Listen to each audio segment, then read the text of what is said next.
For me, perhaps the very best part about fishing is that no matter where you are or what your expectations might be, with every cast there is a possibility. Yo, hey Matt, get the net. I got something giant, dude. That you will hook into the biggest fish of your life. It's a giant. Get the net. Dude, it's a giant. Oh my gosh. Oh! And the question I want to ask you guys today is, do you trust your line to leader knot with the fish of your lifetime? In today's video, I'm going to be showing you guys a knot that you absolutely can trust with the biggest fish of your life, as it has been proven time and time again to be the strongest braid to fluorocarbon or braid to monofilament knot that you can possibly tie. I'm talking, of course, about the FG knot. And although it's practically common knowledge at this point that the FG knot not only has the thinnest diameter but the strongest breaking strength of any of the line to leader connection knots, the majority of anglers out there are still tying other knots. I think the biggest hang-up about the FG knot for the majority of anglers out there is that it's just a little bit more difficult to learn and a little bit more difficult to tie. But in today's installment of my complete knot tying series, Not Easy, I'm going to show you how you can tie the FG knot using only your two hands, and with enough practice by using this method, you can potentially tie the FG knot in under 1 minute. And we're going to get right into it, but before we do, if you guys do enjoy the video today or learn something of value here, I'd appreciate it if you'd like, comment, and subscribe. It helps the channel grow. And now let's go to the table. So to get started with the process, we're first going to designate our non-dominant hand, which in my case is my left hand, as the braid hand, and our dominant hand will manage the leader. For now, we can put our leader line to the side, and with our braid, we want to fold over a section that is about 16 inches in length. Now we have formed a main line and a tag line, and we want to wrap both of these lines around our pinky finger on our non-dominant hand, starting near the tag end. So right here near the tag end, we'll go ahead and take that, and we're going to wrap that around our pinky finger 3 or 4 times, just like that. We've now anchored this line down to our pinky finger and created a loop, and now I want to take my index finger and thumb on my non-dominant hand, and I want to place those inside the loop and apply tension, and we're forming a triangle shape. By creating this triangle, we have now made it possible to apply tension from both directions on our main line with the use of only one hand. And that's going to free up our dominant hand here to control the leader and perform our necessary wraps. So now with our leader, we want to pinch that between our index finger and thumb on our dominant hand, leaving an end exposed that is about finger length. So now while continuing to pinch that leader, we want to place it through that triangle, and we want to move forward until that braid rests between our index finger and thumb on our dominant hand. And now we're in position to go ahead and start performing our wraps. And I'm going to turn my hand position so you guys can see a little bit better. And you'll notice here we have a top section of braid and a bottom section of braid. And we are going to alternate between wrapping our leader around each of these two sections, and with each new wrap we are going to stack it on top of the previous wrap. And I'll show you exactly what I mean. I'm going to turn my hands a bit here just so you can see a little bit better. And we're going to take our leader, which is currently under that braid, and we're going to wrap that above and below that bottom section of braid. And then we're going to push our finger and thumb forward. And what that's going to do is create one nice tight little wrap right there on the tip of my finger. And now we're going to do the exact same thing with our top section of braid. We're going to take our leader and we're going to go above and under, and we're going to slide that forward. And now we have a second wrap stacked right on top of that first one. And now the total number of wraps we're going to perform depends entirely on the diameter of our braid, but we want to make between 12 and 20 total wraps. If you're using really heavy braid, I'm talking like 80-pound test braid for you saltwater guys, you only want to make about 12 wraps. If you make 20 wraps with braid that is that thick, it's going to be very, very difficult for you to cinch it down properly, because braid, when it has a diameter that's that high, has a tough time biting down into the fluorocarbon. But if you're using lighter braid like 10 pound, 20 pound, anything in that range, you can afford to make more wraps and make that knot more secure, because that braid has an easier time biting down into that fluorocarbon. Right now I'm using 20-pound braid, and for me the sweet spot with braid like this is about 18 wraps. So we've got 2 so far, and I'm going to go ahead and perform 16 more.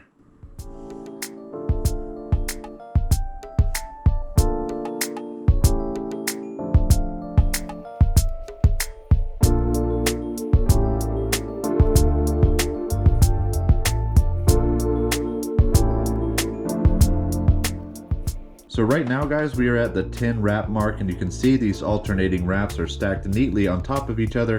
And one thing you'll notice while you're performing these wraps is that the more wraps you do, the easier they start to get. Once you have a nice little stack going for you, it just holds that leader straight and makes it a little bit easier to slide those wraps down and on top of one another. And now I'll just go ahead and perform my last 8 wraps.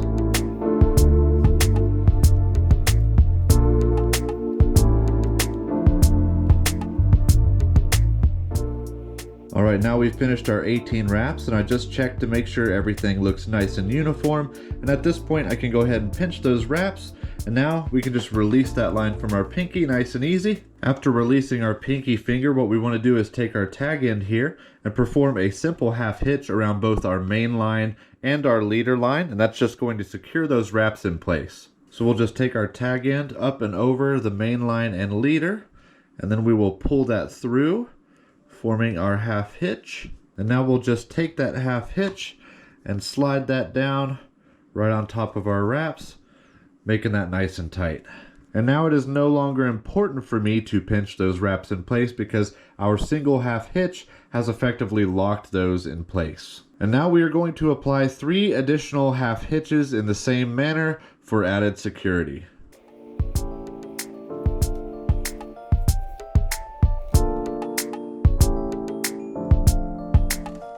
Alright, with our half hitches in place, it is now time to cinch this knot down, and with the FG knot, we have to cinch this down with tremendous force. So for this step, I'm going to recommend that you either use some line tensioners or some gloves, but I'm definitely going to recommend that you don't use your bare hands. I can tell you from firsthand experience that if you wrap braid around your bare hand, especially the braid with thinner diameter, and you pull that as hard as you can, it can slice right through your skin. So now I've got my gloves on, and I'm going to wrap my main line around my left hand here 3 times. Just like that. And I'm going to wrap my leader line around my hand a couple of times. And now as I cinch this knot down, I want you to watch as that braid cuts into that fluorocarbon, because this is the source of the FG knot's power. So I'm just going to go ahead and pull that tight. After cinching that down, you will be able to see that that braid has now bitten down into that fluorocarbon leader. And at this stage, you specifically want to check your bottommost wraps here, because those are the last to cinch down. They're the toughest to cinch down. If you can see that your bottommost wraps have not bitten down into that fluorocarbon leader, then you either didn't apply enough tension or you may have performed too many wraps. In either of those cases, you will need to start over and tie a new FG knot, perhaps this time with less wraps. And now that everything looks good, I'm going to perform 2 additional half hitches.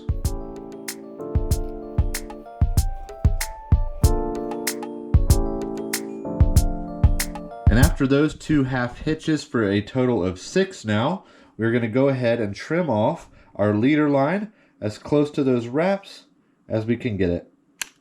Now some people would stop here, but I like to finish up with a little something called the Rizzuto Finish. The Rizzuto Finish does an excellent job of securing the tag end of our braid, but it also acts as protection for the tag end of our leader line so that it doesn't catch on the guides. To perform the Rizzuto Finish, what we want to do is take the tag end of our braid up and over the main line, and then with my tag end, I'm going to perform 5 downward wraps around the main line.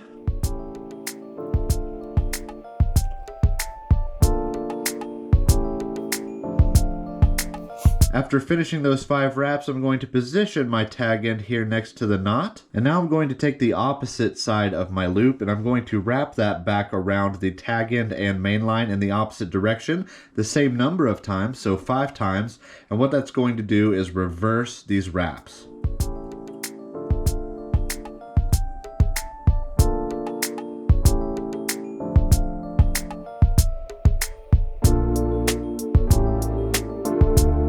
After reversing those wraps, I'm now going to pinch those wraps just above the knot here, and I'm going to grab my tag end, and I'm going to gently, slowly, just to prevent line burn, pull that all the way through, and we're going to cinch that down nice and tight. After cinching that down, we can now trim the tag end of our braid, and I like to leave about 1/4 inch. And with that 1/4 inch of braid that we left, I like to pull on that and just kind of pick at it and get it frayed up a little bit. Now what that's going to do is spread it out and also soften it up a bit. It'll still come through the guides very easily because it's nice and soft, but that will also make it less likely to slip back through that Rizzuto finish. Now in other tutorials, I've seen other people perform that Rizzuto finish around both their leader line and their main line. And that's not serving any purpose. What it's actually going to do is make the profile of your knot bigger in that one spot, and it's also going to leave the tag end of your leader line exposed. If you leave the tag end of your leader line exposed, it will constantly hit those guides as it's going through, and over time it will weaken the integrity of your knot. But in this case here, I performed that Rizzuto finish directly on the braid, just over the top of the end of that leader line. And our Rizzuto finish actually has nothing to do with the wraps of our FG knot. If that Rizzuto finish was to become compromised, it still would not affect these wraps that have bitten down into that fluorocarbon leader. And now, just to demonstrate the strength of this knot, I'm actually going to try to break this. I'm going to see if I can break it.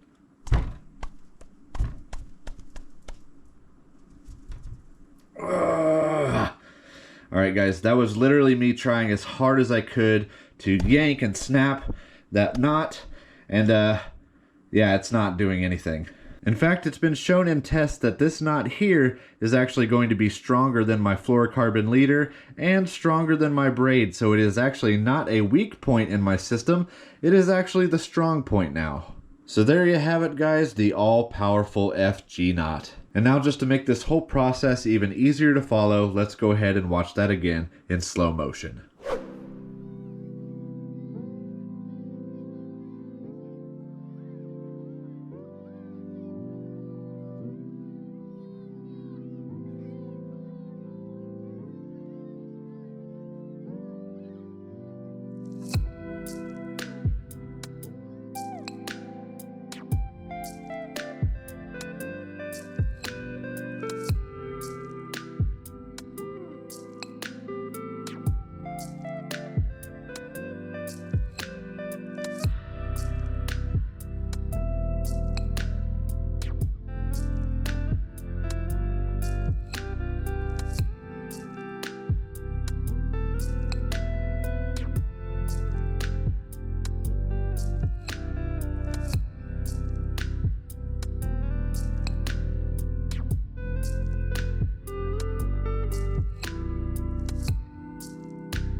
Guys, the FG knot is clearly not the easiest knot to learn or tie, and anyone that says that it is just trying to look cool. But as the current strongest knot and also the knot with the thinnest profile, the benefits of the FG knot are undeniable, and it is certainly worthwhile. If you don't get it on your first, second, or third, or fourth try, don't give up. Keep practicing the FG knot, and I promise it will be the reason that you don't lose the fish of a lifetime. And I have a whole series of other knot tying tutorials if you guys would like to add some more to your arsenal. And I also have other tips, tricks, tutorials, unboxings, reviews, and adventures coming your way. And I will see you guys in the next video. Now please take your and get out of my room.